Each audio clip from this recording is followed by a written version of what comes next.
Brigade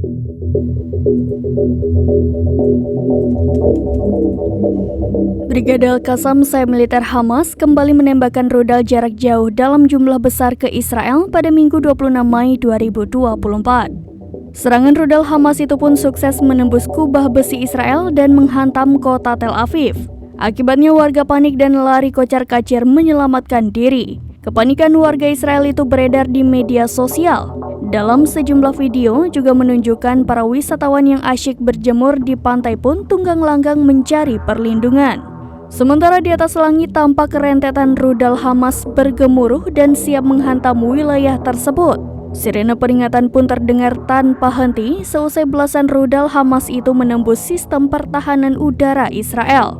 Sedangkan di video lainnya tampak kerusakan terjadi di mana-mana imbas serangan rudal Hamas.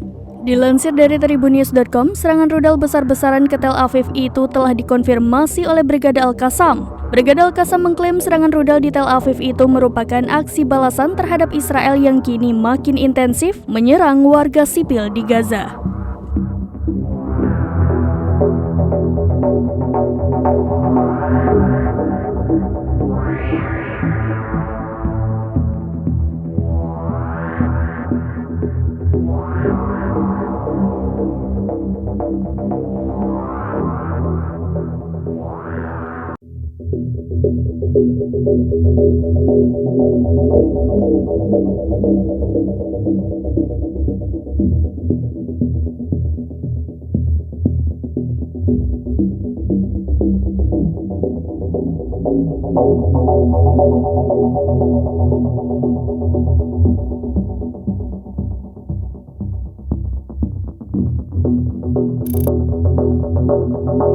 Download Tribun X sekarang, menghadirkan lokal menjadi Indonesia.